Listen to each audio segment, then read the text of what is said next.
Bueno, hoy está con nosotros Norma Lilian Chichán García. Nació en Montevideo el 2 de marzo de 1952 en el seno de una familia de origen armenio. Es casada y tiene 2 hijos, Mariana y Leandro. Milita en el Frente Amplio desde su fundación. Ex militante del Partido Comunista, del que se separó en la década del 90. Participó de la creación de Alianza Progresista, grupo que luego adhirió al sector de Danilo Scioli. Electa edila por Montevideo para el periodo 90-95. En el 2000 es nombrada directora de Turismo y Recreación de la Intendencia de Montevideo. Electa diputada suplente para el periodo 2005-2010. En marzo del 2005 asume la banca ante la renuncia del titular, Víctor Rossi, pero a su vez pronto renuncia para ser nombrada subsecretaria del Ministerio de Turismo, acompañando a Héctor Lescano durante más de 7 años en la cartera entre 2006 y 2012. El 30 de mayo de 2012, el presidente José Mujica anuncia el relevo de Lescano y es nombrada ministra de Turismo, confirmada el 3 de diciembre de 2014 por el presidente electo Tabaré Vázquez, para continuar con su gestión para el periodo 2015-2020, cargo que asume el 1 de marzo del 2015. En el 2019, su sector Alianza Progresista rompe con el Frente Liber Seregni y forma un acuerdo con Fuerza Renovadora de cara a las elecciones generales del 2019, llevándola como candidata a la Cámara de Senadores, secundando a Mario Vergara. Ambos resultan electos. Para las próximas elecciones internas de nuestra fuerza participa para el plenario nacional por el grupo Convocatoria Serenista. Actualmente es senadora de la República y hoy tenemos el placer de contar con su presencia. Gracias por estar aquí. Muchas gracias. Muchas gracias. Yo siempre digo que los currículum políticos empiezan en la postdictadura.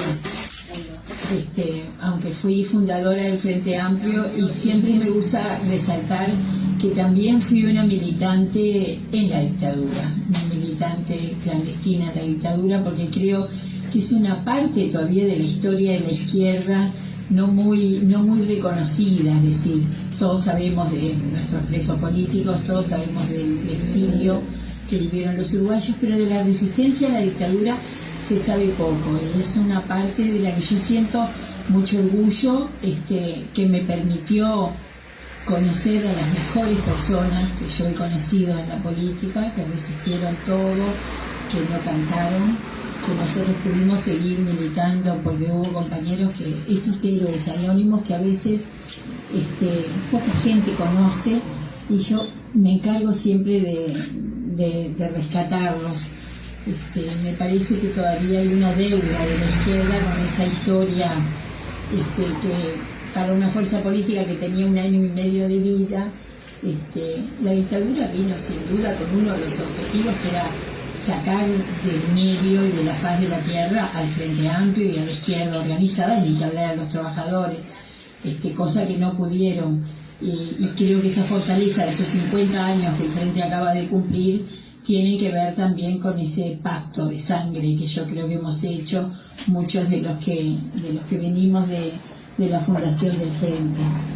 Y después de la historia de cómo salimos de la dictadura, de cómo Seregni tuvo en su momento esa postura inteligente, que fue muy debatida, muy cuestionada, incluso dentro de la izquierda, porque había un proyecto, sin ninguna duda, de la derecha de salir de la dictadura sin el Frente Amplio, de dejarnos afuera, y Seregni puso la pierna en la puerta y se metió, aunque él estaba obviamente proscripto, y tuvimos muchos proscriptos a la salida de la dictadura, pero creo que la historia del Frente es esa, la de la unidad, la diversidad, que después nos permitió gobernar 15 años, y que hoy hemos tratado de procesar la derrota del 2019, porque hay que llamarlo como hay que llamarlo, porque fue una derrota, si bien fue de bandera verde, al final fue por pocos votos. Si hubiéramos conquistado 12.000 votos más, el Frente Amplio no hubiera perdido la elección, pero la perdimos. Y creo que hoy estamos viviendo las consecuencias de haber la gente puesto en manos de un proyecto que, como muy bien lo dijo el presidente, es el proyecto de los mayores, que no tiene en cuenta al pelotón, que no tiene en cuenta a los rezagados y que no tiene en cuenta a la gente. Y todo lo que han hecho desde ese momento, escudados todo el año pasado en la pandemia, que les sirvió de alguna manera como excusa para postergar lo que era su programa de gobierno, y bueno, y les ha permitido hacer, desde mi punto de vista, una de las leyes de peor calidad democrática que tiene el Uruguay, que es la LUC. Es una ley que discutimos solo 45 días en cada cámara, que tiene 500 artículos. El otro día hacíamos una cuenta con compañeros. Si hubiéramos 12 horas por día, de lunes a domingo, sin ir al baño, sin comer, estudiado la LUC en los 45 días, no nos hubiera dado una hora por día para una hora para cada artículo, sin pensar en recibir delegaciones, sin pensar en ninguna otra cosa. El PIT-CNT fue 15 minutos a la Comisión de Presupuesto y Hacienda, y es una ley que sí está en la Constitución, las leyes de urgente consideración, pero que siempre fueron pensadas para un tema, para algo que realmente estuviera necesitado el gobierno, que no tuviera mayoría para poder sacarlo adelante. Acá hay 30 temas incorporados adentro de la ley de urgente consideración. El presidente ha tenido estos días el tupé de decir qué es lo que votó la gente. No es cierto, compañeros. La gente en la campaña electoral no conocía cuál era qué iba a integrar o qué contenía esa futura ley. Anunciaba una ley de urgente consideración, como anunció tantas otras cosas: no meterle la mano más en el bolsillo a los uruguayos, bajar los combustibles, bajar las tarifas, no tirar atrás los consejos de salario, ninguna de las cosas que ha venido faltando a sus promesas electorales. Los 15 años de nuestro gobierno los representan por debajo de la inflación, por lo tanto, digamos, tenía una coherencia, y era obvio que había que aumentarlas una vez por año, porque el dólar cambiaba, porque el petróleo cambiaba, pero no esta locura que estamos viviendo hoy, que también fue parte de la promesa electoral: hagamos un precio de paridad de importación del combustible, lo pusieron en la LUC, y ahora ellos mismos que lo pusieron en la LUC no lo aplican porque se dieron cuenta que ha caído muy mal en la sociedad, y como juntamos las 800.000 firmas y va a haber referéndum, demagógicamente dejaron de aplicarlo. Entonces, esa ley, junto con otra cantidad de cuestiones que cuestionan la institucionalidad. El Frente Amplio ha sido una fuerza en los 15 años de gobierno donde se consolidó la democracia, donde Uruguay fue la democracia más completa de América Latina, donde, a diferencia de lo que habían dicho durante 30 o 40 años, que si la izquierda llegaba al gobierno se iban a ir los inversores, nos íbamos poco menos que a robar los niños y llevarlos para Cuba, que íbamos a pauperizar la economía, ninguna de esos pronósticos tenebrosos se aplicaron. El Uruguay tuvo el mayor crecimiento continuado de la historia del Uruguay, tanto en la economía como en lo social. Yo siempre hago el mismo cuento. Tuve el privilegio de estar con Tabaré en la crisis de 2001-2002, cuando Tabaré llamó a Jorge Valle para decirle: presidente, esto está fuera de control, se nos está cayendo la gente en la pobreza, hay que aplicar un plan de emergencia. El Frente Amplio había elaborado y quería entregarle, como oposición responsable que éramos, a Jorge Valle, que como ustedes saben había ganado el balotaje con los votos del Partido Nacional, esencialmente del herrerismo, porque en la primera vuelta el Frente Amplio había ganado, pero no nos había alcanzado para ganar el gobierno, no habíamos tenido la única razón. En ese momento el presidente Vázquez contestó: mándelo por mail. El plan de emergencia, obviamente, nunca contestaron, y tardamos más de 4 años en poder este país sacar al primer pobre del fondo de la bolsa como habían caído, y tuvimos que llegar al gobierno y construir el MIDES y elaborar el PANES, el plan de emergencia, y asistir a un país que tenía 1 millón de pobres. Entonces, nuestra preocupación hoy, el Frente Amplio,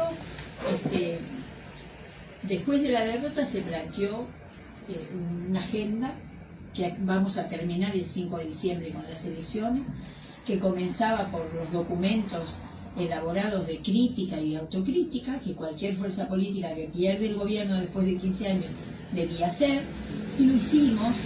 No sé cuántos de ustedes participaron en el Congreso, pero los que participamos yo quedé muy contenta, porque hubo, como no tiene ninguna otra fuerza política en el Uruguay, un debate democrático, un debate de analizar qué nos pasó, cómo perdimos contacto con una parte de la sociedad, cómo seguramente cometimos algunos errores, cómo no nos hicimos entender otros, cómo los cambios culturales tienen un proceso mucho más lento, como incluso muchos compañeros del interior decían que el gran proyecto de la descentralización, que como ustedes saben el Partido Nacional hace 150 años que habla, de verdad 150, habla de la descentralización y nunca la aplicaron.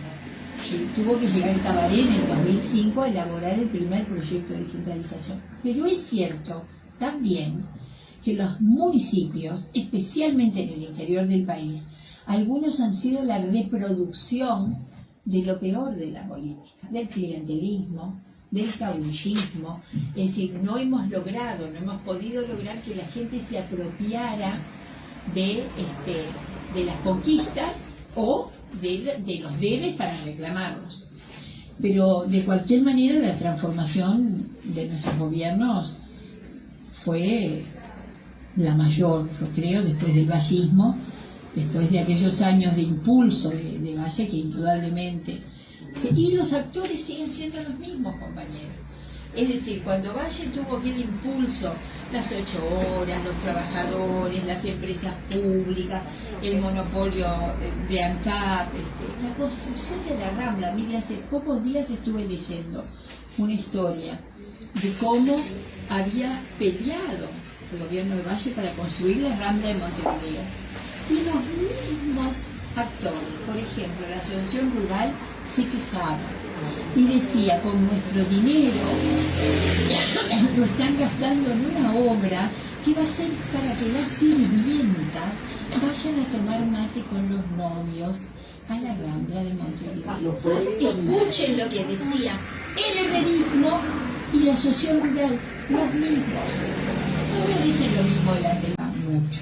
Entonces el Frente terminó su congreso, tiene su documento de crítica y autocrítica y tiene su documento de perspectivas, que nos permiten mirar el 2024, pero incluso más allá, mirar estratégicamente el 2030, porque estamos en un mundo de cambios vertiginosos. Y nos queda esta última parte, en el medio, las 800.000 firmas, que nadie creía, nadie, y me incluyo, porque ahora todos nos subimos a ese triunfo, yo junté firmas, pero no creía que en plena pandemia nosotros pudiéramos lograr una exigencia tan grande como es el 25% del padrón.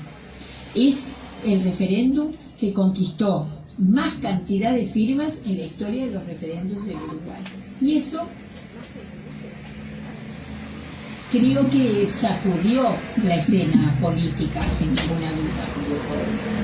Entonces, vamos a terminar el año habiendo juntado las 800.000 firmas, habiendo tenido un congreso en el que salimos con unidad en la diversidad, en donde se proclamaron los 3 candidatos a presidente del Frente Amplio, y que los vamos también a dirimir entre los Frente Amplistas el 5 de diciembre, Fernando Gonzalo y Gon, y vamos a votar nuestra próxima dirección, que es muy importante, compañeros, es muy importante porque es la que nos va a acompañar hasta el periodo electoral del 2024. Por lo tanto, el Frente necesita fortificarse. Yo creo que hubo una debilidad de la fuerza política mientras gobernamos, porque también es cierto que los gobiernos succionan a los partidos políticos, los debilitan, les sacan cuadros, les sacan compañeros que estaban permanentemente asistiendo a la fuerza política, y ahí creo que pagamos un precio.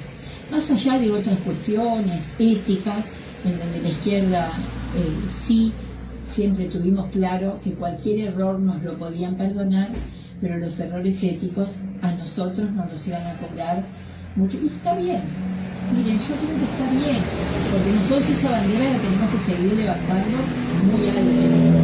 Pero es tanto lo que hay a favor, que estuvo bien analizar la crítica y la autocrítica, pero también poniendo en valor la extraordinaria transformación que el Uruguay, gobernado por el Frente Amplio, logró para su gente. Porque si no, nos quedamos dándonos latigazos. Para los que somos maestros, los frentistas, ¿no? Pero hay que poner en la balanza todo lo que hicimos. En Uruguay no solamente sacamos a 1 millón de personas de la pobreza, no solamente muchas de las fortalezas que tuvo el Uruguay de la calle Pou para enfrentar la pandemia tienen que ver con el Frente Amplio. ¿Ustedes se imaginan lo que hubiera sido enfrentar la pandemia con los hospitales del 2004? Que se caían a pedazos, donde no había ni algodón, ni aspirina, ni medicamentos, ni camas, ni comida. Acá tenemos un enfermero. Tú no me dejas mentir. Lo viví. No me dejas mentir. Y estuve en el cambio, además, porque estuve subdirector del Hospital de Ojo, de ahí, del Hospital San Juan. Bueno, ¿qué te parece? Un cambio total. El Maciel, el Pasteur, eso es despilfarro. Para este gobierno actual, eso es despilfarro. Porque la única plata bien invertida para ellos se fue en los matadores. Todo lo que se invirtió en el pueblo, en la gente, se terminó el carnet de pobre, los hospitales tenían una atención de primer nivel, que hoy está de vuelta empezando a perderse. Faltan medicamentos, falta presupuesto, tenemos 130.000 personas asistiéndose nuevas en ACE y tenemos 20% menos de presupuesto, por lo tanto no hay más perro que chocolate, se van a deteriorar los hospitales, pero si nosotros no hubiéramos hecho el sistema integrado de salud, si nosotros no hubiéramos instalado el plan Ceibal que permitió a los chirilines seguir estudiando y a la gente seguir trabajando con la fibra óptica, esa que para ellos también es despilfarro. Ahora tenemos que ver al director de Gurméndez de Antel mostrando que va a cambiar los routers. Ese es todo el programa estratégico que tiene Antel. Por supuesto que Movistar y Claro aplauden, ¿no? Porque hay también una falta de defensa de las empresas públicas. Bueno, y ni que hablar el trabajo que había con la pobreza y cómo la teníamos mapeada, cómo sabíamos a dónde teníamos que ir directamente. La primavera.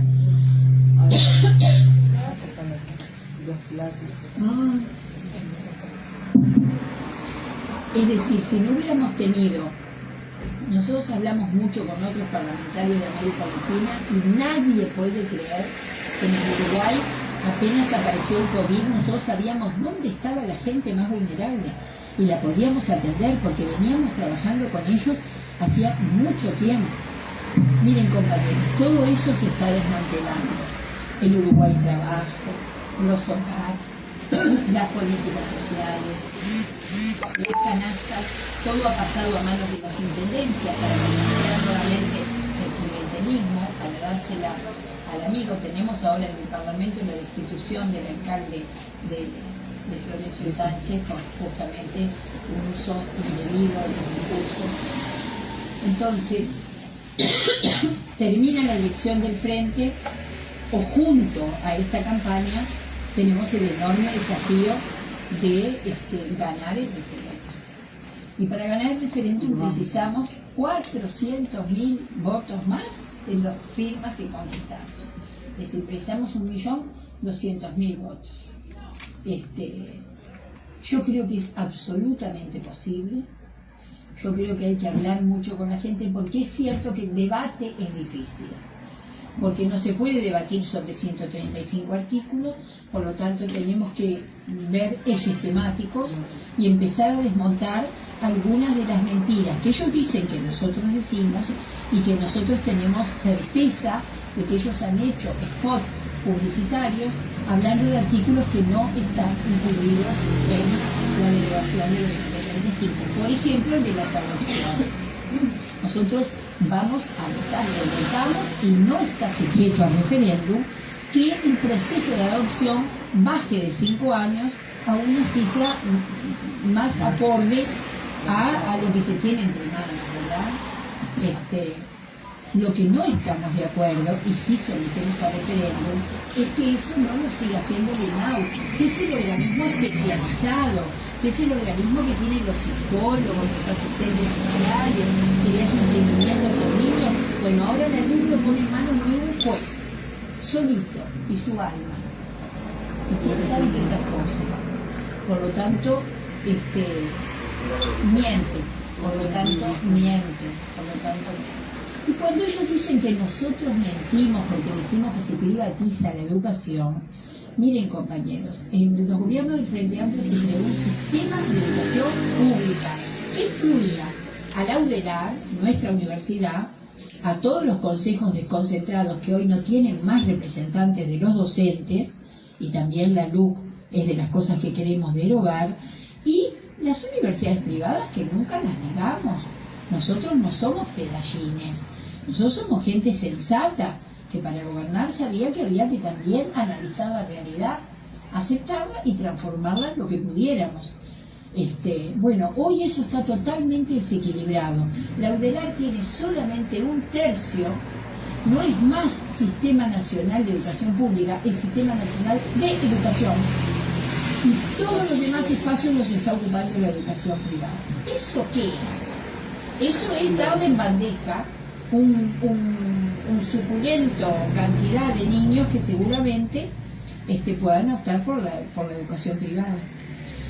Por eso nosotros decimos que sí hay una tendencia en la luz a la privatización de la educación. Y hay otro punto ahí que es importante también, que es el tema de la obligatoriedad. No está más dentro de aquella escuela gratuita, pública y obligatoria, está como opcional. Exacto. Esa última parte, ¿no? Exacto, todo lo público está minimizado, no solamente en la educación, sino en todas las empresas públicas, porque no se olviden que la LUC tenía también la desmonopolización de ANCAP, la tenía contenida. Nosotros luchamos y ahí tuvimos de aliados a una parte del Partido Colorado, a Ciudadanos, y logramos sacarlo de la desmonopolización. Pero no nos olvidemos que ese es un objetivo. Ya lo tuvo el padre del actual presidente en el 92, cuando quiso vender Antel y cuando quiso vender las empresas públicas. Por lo tanto, no es que nos extrañe, pero nosotros sabemos que hay algunas empresas que tienen que ver con la soberanía del Uruguay y que además son exitosas, que con los gobiernos del Frente Amplio fueron exitosas, porque Antel está en competencia, pero Antel tiene la mayor cantidad de clientes, tuvo el mayor avance tecnológico y empezó a brindar una cantidad de servicios, por ejemplo Antel Vera, en donde la gente podría ver las eliminatorias del Mundial. A ver, es importante, y sí, el ocio para los uruguayos que les gusta el fútbol es importante. Ahora cada partido hay que pagar 290 pesos para poder verlos por Antel Vera. Es decir, es la política del ajuste, es la política del ahorro, del que se siente orgulloso cuando perdimos 100.000 puestos de trabajo, tenemos 100.000 personas desocupadas y se perdieron 60.000 puestos de trabajo. Es como que a cualquiera de ustedes yo le diría, si tu hijo no tiene para comer, si tu hijo le falta salud, si a tu hijo no tiene vivienda, ¿tú vas a ahorrar ¿O vas a invertir para evitar que esa familia esté en esa situación? Bueno, se enorgullecen de haber ahorrado en plena pandemia, con esa situación tremenda en lo social, en lo económico, y que indudablemente ellos han sabido manejar desde el punto de vista de la comunicación de una manera muy inteligente, porque compañeros, también tenemos que tener claro que las encuestas todas casi coinciden de que hay una mayoría que apoya al presidente de la República. Eso es así.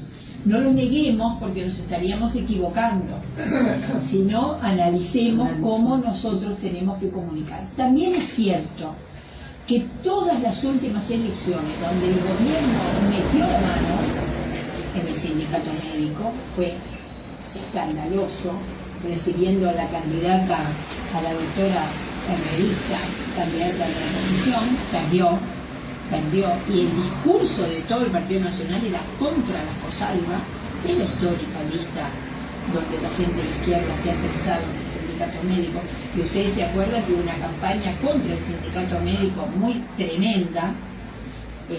Las elecciones, hoy hablábamos con ella de UTU, las elecciones de los gremios de la enseñanza, de la coordinadora de sindicatos de la enseñanza, para elegir lo único que nos queda, que son los dos representantes en el CONICET, porque ya en primaria, en secundaria y en UTU no tenemos más representantes docentes. Es decir, la política educativa es solo del gobierno, no va a escuchar a los docentes. Ahí los sindicatos de la enseñanza, con un Robert Silva actuando de una manera militante a favor de las otras listas, perdieron como en la guerra. El colegio médico, que estaba en manos de la derecha, también logramos que la presidenta sea una mujer, una médica progresista. Y en casi todos los lugares donde ha habido elecciones, han perdido. Nos queda la instancia del 28, en donde ustedes tienen que saber que tanto en pasivos como en activos, como en empresarios, hay una oferta de la superderecha que está representada por un solo Uruguay, que tiene candidatos en los 3 órdenes. Ahí tenemos nosotros que informar mucho a la gente que las listas que hay que votar son la 1 para jubilados, la 11 para los trabajadores y la 22 para los empresarios, que miren que no son los empresarios de izquierda. En la 22 están todas las cámaras, está Cambadu, están en contra del candidato del Centro Comercial de Maldonado, que es un representante de un solo Uruguay. Y sería nefasto que en la dirección del Banco de Previsión Social ingresaran esas cabezas que tienen, digamos, una mirada de la reforma de la seguridad social, particularmente, como ustedes saben, ya hay un documento que habla de más años de trabajo. Alguna reforma había que hacer, también no queremos hacer demagogia, pero no esta que está planteada. Más años de trabajo, no te vas a jubilar con el 45%, sino con el 39%. Es decir, es realmente un retroceso enorme para la sociedad uruguaya. Entonces los frente-amplistas tenemos una tarea impresionante. Tenemos que el 5 de diciembre decirle a la sociedad que estamos parados en la cancha y que valemos y que resolvemos democráticamente nuestras elecciones. Cuando salió electa Mónica Xavier votaron casi 190.000 personas. En la última elección votaron 97.000, cerca de 100.000, cuando salió Javier. Bueno, nosotros tenemos que superar esa cifra, tenemos que pararnos fuertes en la cancha y en lo personal, yo acompaño la candidatura de Fernando Pereira, porque me parece que una de las críticas que nos dimos cuenta que le había pasado al Frente Amplio es que cuando hay muchos candidatos y no hay algún candidato que tenga cierto consenso, el que gana, pero gana con un poco de respaldo. Y la conducción del Frente requiere tener amplios consensos. Todos los compañeros, he militado toda la vida con Evo y obviamente respeto mucho a Gonzalo, pero realmente creo en lo personal, que el Frente hoy necesita a alguien que salga con un amplio respaldo de los Frente Amplistas. Además, un hombre articulador, un hombre negociador, un hombre que conoce todo el país, que se comprometió a incorporar mujeres, a incorporar jóvenes, que se incorporó a hablar con el interior, que sin duda ha sido un debe. El Frente sigue teniendo un enorme prestigio y un enorme botín electoral en Montevideo y en Canelones, y lo vamos a seguir teniendo, porque tenemos dos intendentes que van a cumplir con creces, tanto Carolina como Jamandú, que son nuestros grandes circuitos electorales, pero sin duda en algunas zonas del interior perdimos bien. Votamos bien, pero perdimos con respecto a las elecciones anteriores. Y sin duda yo creo que Fernando va a poder hacer ese diálogo, entablar nuevamente ese diálogo que precisamos como izquierda para empezar a volver, como dice alguna de las consignas, para empezar a volver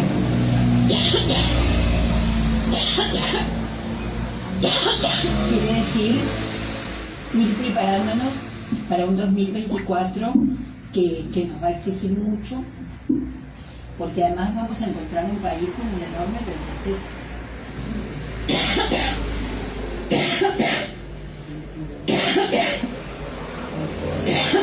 Esto sí toda la mañana, después sube Bárbara y ahora lo que pasa es que ahora estás usando mucho la voz también. no, también, sí. Buenas noches. Buenas noches. Hace más o menos 10 años. Lo que nos sucedió es que la fuerza política dejó de estar en el territorio. Nosotros no podemos aspirar a tener un canal de televisión. Podemos aspirar a tener algún medio de prensa, puede ser, sí, capaz que es interesante. Y creo que en algunas cosas que hoy tenemos, no son medios partidarios, pero hay prensa izquierda, hay. Y en algunos casos han jugado un papel fundamental. Y algunos programas alternativos, ustedes vieron que tuvieron un éxito grande, la de la chica, legítima defensa, es decir, hemos logrado por ahí comunicar, pero lo que nos ha faltado es la fuerza política en el territorio, nos ha faltado. Y creo que ahí, miren, yo como ministra debo haber dado vuelta al Uruguay, no sé, 150 veces. Y a mí muchas veces me pasaba que yo llegaba a un lugar del interior e institucionalmente yo tenía que saludar al intendente. El intendente es el intendente del departamento. Pues nuestros compañeros no me acompañaban porque estaba con el intendente y esa lucha local tenía todo y les impidió defender el gobierno nacional por esa mirada de lo local. A ver si me hago entender. Es un problema. Me pasé años tratando de convencer a los compañeros que era un error. ¿Con quién estaba? Con los diputados blancos y colorados. Inaugurando lo que hacíamos nosotros. Turismo social, las termas, acá, allá, estaban ellos. Ellos la tenían clara. Y nosotros teníamos de un localismo extremo, que está bien, yo sé que es muy difícil ser de izquierda en el interior, muy difícil lidiar con Antía, es muy difícil lidiar con Botana, es muy difícil lidiar con los colorados en Rivera, pero lo que no podemos es dejarles el territorio libre. Y fue lo que hicimos. Esa es mi opinión, la dije en el Congreso. Compartida por muchos. La dije en el Congreso porque los compañeros diputados del interior no asumen todavía. Ahora que volvimos a hacer oposición, sí, están en todos lados. Es decir, es un poco perverso lo que nos pasó. Por eso yo creo que el fortalecimiento de la fuerza política es lo único que nos va a garantizar que nuestra palabra pueda llegar y que tengamos un interlocutor, un presidente o una presidenta, que pueda ante cada hecho político salir y dar la palabra del Frente Amplio. Entonces eso para nosotros es muy importante y por eso creo tanto en Fernando, vuelvo a repetirlo, porque me parece que es como que el compañero ideal para encarnar esa etapa que hoy le toca vivir al Frente Amplio, que es de oposición responsable, pero de oposición, porque es el lugar en que nos puso la ciudadanía. La ciudadanía dijo, usted gobierna, ustedes son oposición, y la oposición controla, porque ahora el discurso es que somos palo en la rueda. A ver, compañeros, ¿qué palo en la rueda? Nosotros estamos pidiendo cuentas de una cantidad de cosas que están haciendo mal y que no contestan los pedidos de informe y que hacen las payasadas que van a hacer el miércoles haciéndose una interpelación. ¿Qué va a hacer el frente? No lo puedo decir. Ya se van a enterar. Lo acabamos de resolver hoy en la bancada, pero decidimos hasta el miércoles no informarlo. También, sin ninguna duda, esa misma debilidad institucional a la que ellos viven hablando de la democracia, de la transparencia y de la libertad. Ninguna de las cosas. Miren, haber creado la comisión investigadora sobre las cuestiones vinculadas a turismo, donde el denunciante es denunciado, también hace las denuncias y todavía no ha contestado una sola pregunta porque exigió ser el último. Y si mañana se supone que tendría que contestar. Pero digamos, es una debilidad institucional. Nunca se conformó una comisión investigadora donde el denunciado también fuera denunciante. Y ahora la frutilla en la torta es que se autointerpela. Porque además ya se autointerpelaron en diputados. El diputado Luz también llamó a 5 ministros del gobierno. Pero además nosotros hemos hecho pedidos de informe. Para tener información no se precisa interpelar a alguien, ni mucho menos el propio gobierno. Yo creo que ellos se habían convencido que nosotros éramos un desastre. Y cuando llegaron a los lugares se dieron cuenta que había mucha cosa hecha y que ellos no tenían programa y tampoco pusieron a las mejores personas. Porque miren, yo les voy a decir otra cosa. Yo pensé que tantos años hablándome del British y hablándome de la Universidad de Montevideo y hablándome de todo lo que parecía que rodeaba la familia de la calle Pou, iban a poner de derecha, pero gente formada. No tienen gente capacitada para ningún puesto. Tienen gente.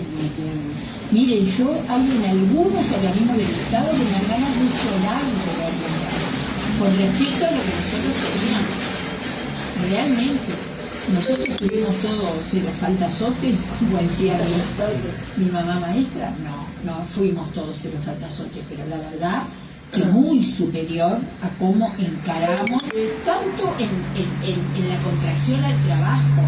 Es decir, hoy tenemos gente que dice, me voy de esta empresa pública a la otra porque gano más sueldo. Nosotros tenemos miles de ejemplos de compañeros ingenieros, de compañeros profesionales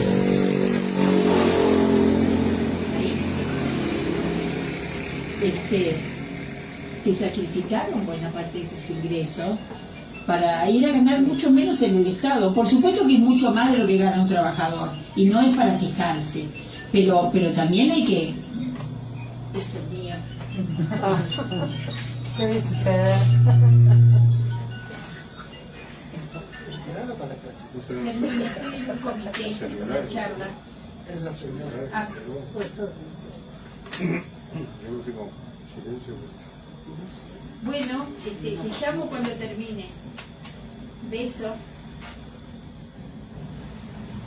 Maldonado, estamos con un lío, fíjate. Sí, está entregando todo el balneario Buenos Aires, toda la costa, a privados. La justicia le da la razón al Estado y el hombre renuncia a que le den la razón porque ya hizo un negocio con privados entregando la costa del balneario Buenos Aires. Un escándalo. Como es un escándalo, compañeros, y capaz que con esto termino y después podemos hacer unas preguntas, la entrega y la posesión a Tornati en el puerto de Montevideo. Es realmente escandaloso. Escandaloso porque no tiene informe económico, escandaloso porque no tiene informe jurídico, escandaloso porque pasó por arriba de la ANP, escandaloso porque pasó por arriba del corte, escandaloso porque da por 60 años el monopolio a una empresa belga, nada más ni nada menos en el puerto de Montevideo, que cualquiera que sabe un poco de historia, casi que el nacimiento del Uruguay está unido al puerto de Montevideo. Lo que no lograron los porteños, lo que no lograron en esa pelea, lo han logrado los belgas, de quedarse con el puerto de Montevideo, un negocio entre 4 personas, el presidente de la República, el secretario de la Presidencia, el abogado del Catón Nati y el presidente de la AMT, el presidente, no el directorio, violando la Constitución de la República en todos los artículos. Bueno, frente el aeropuerto es distinto. El aeropuerto es distinto, es una ley que venía de nuestro gobierno. Es cierto que hubiera sido mejor que hubieran hecho la licitación, pero la licitación lo hubiera ganado Puertas del Sur, porque no hay nadie que hubiera licitado esos aeropuertos que son deficitarios. Podemos cacarear un poco, pero no es lo mismo, al contrario. Acá cumplieron con determinadas consultas que, por ejemplo, en el puerto no lo hicieron. Hasta nos va a servir como ejemplo para decir, acá lo hicieron de una manera, en el puerto lo hicieron de otra. Por lo tanto, creo que está en manos nuestras que el 5 haya una muy buena votación del frente. Yo no sé esta zona, si ustedes trabajan con los padrones, cuántos votaron en la elección anterior, todo eso hay que saberlo, hay que hablar mucho con la gente, hay que repartir las listas, la gente que está un poco confundida entre la elección del UPS. Ayer un señor en la feria me decía, me da la lista del sí porque yo voy a votar el sí. No, le digo, todavía eso, estamos terminando, estaba con un lío impresionante. Quería que le explicara lo del PPS y no teníamos registrado lo del Frente Amplio, era un Frente Amplista. Porque claro, es mucha información junta, muchas batallas juntas, junto a los problemas que la gente tiene. Porque todos tienen el salario perdido, porque todo ha aumentado por encima de la inflación, porque los salarios, les encuentran que los combustibles, esta gente que los iba a bajar, no solo que no los iba a subir, los iba a bajar, porque no le quiero meter la mano en el bolsillo a los uruguayos, aumentó el combustible un 28%, y los salarios subieron un 5,41%. La pérdida de poder adquisitivo, y además, ustedes vieron que está sobrevolando en este hombre que se dice de centro izquierda, que es el ministro de Trabajo, que vergüenza escucharlo, por favor, decir que bueno, capaz que en algunos áreas áreas de trabajo el laudo no se va a poder aplicar, se llegará el 70% del laudo. Así que ustedes imagínense cuál es el futuro del salario en el Uruguay. Ahí tanto el 5 como poder plantearnos ganar cambio en el escenario político, que significa para ellos ganar el referéndum y para nosotros ganar el referéndum, no tengo por qué explicarlo, cambiaría absolutamente el escenario político. Yo creo que va a ser peor para ellos que nosotros ganemos que para nosotros que ellos ganen, porque tenemos posibilidad, tenemos que ganar, compañeros. Tenemos que hablar con la gente y tenemos que ganar, porque es un estate quieto a un gobierno atropellador.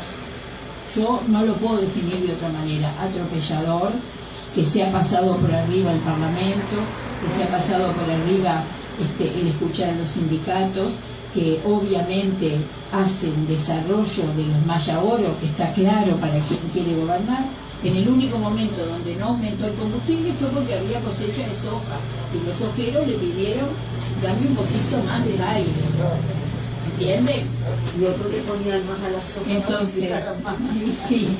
Entonces los Frente Amplistas somos garantía de ese trabajo capilar. No hay nadie que un lunes de noviembre esté como estamos hoy aquí.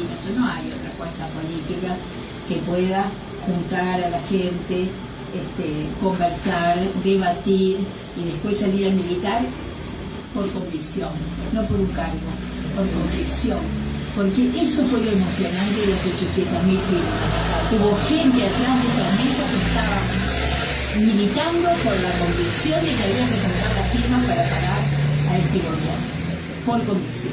Esa es nuestra gran fortaleza.